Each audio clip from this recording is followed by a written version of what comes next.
आता isakal.com आहे देशातील नंबर 1 ची मराठी न्यूज वेबसाईट। प्रत्येक अपडेटसाठी isakal.com ला नक्की भेट द्या। वाल्मिक कराडला धनंजय मुंडेंना आयुष्यातून उठवायचं होतं असा खळबळजनक गौप्यस्फोट विजयसिंह उर्फ बाळा बांगर यांनी केलाय। यावेळी त्यांनी वाल्मिक विषयी आणखी धक्कादायक गौप्यस्फोट केलेत। ते नेमकं काय म्हणालेत आणि यात त्यांनी थेट धनंजय मुंडेंचं नाव घेतल्यानं या प्रकरणाला आणखी एक मोठं वलय प्राप्त झालंय। आता हा व्हिडिओ खरं तर धनंजय मुंडेंसंदर्भातला आहे। एक गुड न्यूज आहे, एक बॅड न्यूज आहे। गुड न्यूज म्हणजे सध्याच्या परिस्थितीतली राजकीय वर्तुळात त्यांच्याबाबत होणारी चर्चा। झालंय असं की माणिकराव कोकाटे जे विद्यमान कृषी मंत्री आहेत त्यांच्या राजीनाम्याविषयी मागणी जोर धरते आणि मंगळवारी याचा निकाल लागणार आहे तसे संकेत खुद्द उपमुख्यमंत्री अजित पवारांनी दिलेत। त्यामुळे कोकाटेंना बाजूला केल्यास मंत्रीपदी पुन्हा एकदा कृषी मंत्रीपदी पुन्हा एकदा धनंजय मुंडेंची वर्णी लागण्याची शक्यता नाकारता येत नाही। आणि बॅड न्यूज म्हणजे बाळा बांगरांनी केलेला दावा। आता हे सगळं प्रकरण धनंजय मुंडेंभोवती फिरणार आहे। हा व्हिडिओ धनंजय मुंडेंभोवती फिरणार आहे। त्यामुळे आता बाळा बांगर नेमकं काय म्हणाले, धनंजय मुंडेंविषयी राजकीय वर्तुळातलं चित्र कसं आहे तेच आपण समजून घेणार आहोत या व्हिडिओतून। त्यासाठी हा व्हिडिओ शेवटपर्यंत नक्की पहा। नमस्कार, मी कोमल, सकाळमध्ये आपलं स्वागत। आता isakal.com आहे देशातील नंबर 1 ची मराठी न्यूज वेबसाईट। प्रत्येक अपडेटसाठी isakal.com ला नक्की भेट द्या। महादेव मुंडे हत्या प्रकरण हे बीड मधलं आणखी एक महत्त्वाचं वादात आणि चर्चेत असलेलं हत्या प्रकरण। या हत्या प्रकरणातच नव्यानं आवाज उठवून पुरावे देणारे विजयसिंह उर्फ बाळा बांगर यांनी पुन्हा एक गौप्यस्फोट केलाय। तो म्हणजे वाल्मिक कराड हा धनंजय मुंडेंबद्दल कसं बोलायचा, त्याचे पुढचे प्लॅन काय होते याचे सगळे पुरावे आपल्याकडे आहेत असं बाळा बांगर यांचं म्हणणं आहे। यावेळी त्यांनी 2025 सालापर्यंत धनंजय मुंडे साहेबांना आयुष्यातून उठवायचं होतं आणि परळीचा आमदार होऊन मंत्रिपदाची शपथ घ्यायची होती। कुणाला तर वाल्मिक कराडला, असा गौप्यस्फोट बाळा बांगरनं केलाय। तरी लवकरच आपल्याकडील या संदर्भातल्या कॉल रेकॉर्डिंग सुद्धा बाहेर काढणार असल्याचं बाळा बांगर यांनी म्हटलंय। आता बाळा बांगर यांना महत्त्व का प्राप्त होतं तर बाळा बांगर हे एकेकाळी वाल्मिक कराड सोबत काम करायचे। वाल्मिक कराड आणि त्यांची अगदी जवळची मैत्री होती आणि याच मैत्रीचा दाखला देणारं एक व्हायरल होणारी ऑडिओ क्लिप आहे, ज्यामध्ये 24 जुलैला खरं तर ही ऑडिओ क्लिप व्हायरल झाली आहे। यामध्ये बाळा बांगर यांच्या पत्नी मयुरी बांगर आणि वाल्मिक कराड यांच्यातलं संभाषण आहे।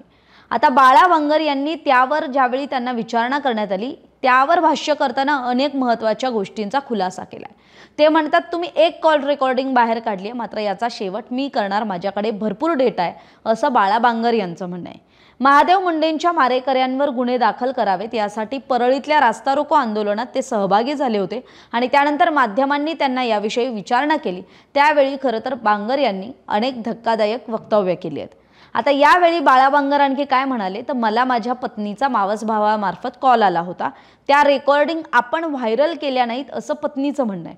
पण ज्यांनी व्हायरल केल्या त्यांनी चांगलंच केलं, कारण आता यापुढे मी माझ्याकडच्या कॉल रेकॉर्डिंग काढतो असं बाळा बांगर यांचं म्हणणं आहे। आता बाळा बांगर यांच्यावर जो आरोप करण्यात आला होता ऑडिओ कॉल रेकॉर्डिंगमध्ये त्यावर सुद्धा त्यांनी महत्त्वाचं भाष्य केलंय की 24 जुलैला जी रेकॉर्डिंग व्हायरल करण्यात आली त्याबाबत आपण 5 जुलैला केज पोलीस ठाण्यात जबाब दिलेला आहे। त्या गोपनीय जबाबात सगळा उल्लेख केलेला आहे। मला कसं गुंतवण्यात आलं वगैरे, मला पोरींचा नाद आहे असं म्हणणाऱ्यांनी ते सिद्ध करून दाखवावं।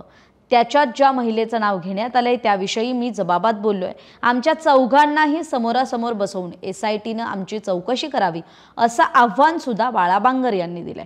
आता बाळा बांगर नेमकं काय म्हणाले ते समजून घेऊयात। कालची रेकॉर्डिंग ही नियतीलाच बाहेर आणायची होती। हा सगळा प्रसंग महादेव मुंडे हत्या प्रकरणातल्या दिवसांमधला आहे, त्यामुळे आमच्या चौघांचे CDR काढावेत। वाल्मिक कराड, माझी पत्नी, सदरील महिला आणि माझी चौकशी करावी। या मुद्द्यावर मी SP ऑफिसला आंदोलन करणार आहे। धनंजय मुंडे साहेबांना आणि त्यांच्या पत्नी म्हणजे आमच्या वहिनी राजश्री वहिनींना सतीश भाऊ मार्फत काही रेकॉर्डिंग पाठवून देतो। वाल्मिक कराडची त्यांच्याबद्दलची काय भाषा होतील हे त्यांना कळेल। भाषा सोडून द्या, 2025 सालापर्यंत धनंजय मुंडे साहेबांना आयुष्यातून उठवायचं होतं आणि परळीचा आमदार होऊन मंत्रिपदाची शपथ त्यांना घ्यायची होती। हे सत्य आहे। माझ्याकडे सगळ्या रेकॉर्डिंग आहेत। मी आता वाल्मिकचं सगळंच बाहेर काढणार आहे। तुम्ही रेकॉर्डिंगचा खेळ सुरू केलाय, पण शेवट मी करणार। माझे बाहेरच्या महिलेशी संबंध आहेत असं बोललं जातं, त्यांनी ते सिद्ध करून दाखवावं। मी देश सोडून जाईल। पुढच्या महिन्यात पत्रकार परिषद घेऊन वाल्मिक कराडचं खरं कॅरेक्टर बाहेर आणणार आहे, असं बाळा बांगर यांनी म्हटलंय. आता बाळा बांगर यांनी वाल्मिकवर निशाणा साधताना धनंजय मुंडेंचं नाव घेतलं होतं.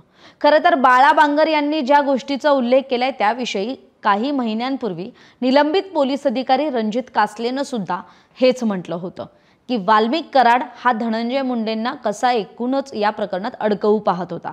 त्यामुळे धनंजय मुंडेंचा हाच धागा पुढे नेत आपण पाहिलं तर अजितदादा मात्र धनंजय मुंडेंना पुन्हा मंत्रिमंडळात घेण्याबाबत सकारात्मक असल्याचं दिसतंय. आता धनंजय मुंडेंविषयी अजित पवार काय म्हणाले ते एकदा पाहूयात. धनंजय मुंडे यांना कृषी विभागाशी संबंधित जे आरोप झाले त्या आरोपांबाबत न्यायालयानं क्लीन चिट दिली आहे. त्यामध्ये त्यांचा कुठेही दोष नाही. बदनामी झाली ते झालीच, पण पोलीस त्यांची कारवाई करतायत. यातून त्यांना मनस्ताप सहन करावा लागला तो मात्र भरून येऊ शकत नाही. आता अजून एक गोष्ट आहे, त्याबाबतही पोलीस यंत्रणा योग्य ती कारवाई करत आहे. कृषी घोटाळ्याबाबत जे आरोप झाले ते मी म्हणत नाही, पण ज्यांनी आरोप केले त्यांनाच दंड सुनावण्यात आलाय. आपल्याकडे न्यायालय सर्वोच्च व्यवस्था आहे. दुसऱ्या प्रकरणात न्यायालयीन चौकशी सुरू आहे. ती झाल्यानंतर वस्तुस्थिती पुढे येईल. त्यातही धनंजय मुंडेंचा जर दुरान्वये संबंध नसेल तर त्यांना पुन्हा संधी देऊ, असं अजित पवारांनी म्हटलंय. खरं तर अजित पवारांच्या या वक्तव्यानंतर सामाजिक कार्यकर्त्या अंजली दमानिया असतील आणि इतर विरोधकांनी मात्र त्याचा समाचार घेतलाय किंवा त्यावर टीका केलेली आहे. त्यामुळे कराडचा समाचार घेताना बाळा बांगरांनी धनंजय मुंडेंना पुन्हा एकदा वाल्मिक कराड त्यांच्यासाठी कशी धोक्याची घंटा आहे हे सांगण्याचा प्रयत्न केलाय. तर दुसरीकडे अजितदादांनी मंत्रिमंडळात पुन्हा संधी देण्याचं वक्तव्य केलंय. त्यामुळे आता या दोन्ही प्रकरणांबाबत खुद्द धनंजय मुंडे काय प्रतिक्रिया देतात हे पाहणं महत्त्वाचं असणार आहे. आपली याविषयीची मतं कमेंट करून जरूर कळवा. तुर्तास इथेच थांबूयात. तोपर्यंत पाहत रहा सकाळ. महाराष्ट्रातील सर्व बातम्यांचे विश्वासार्ह व्यासपीठ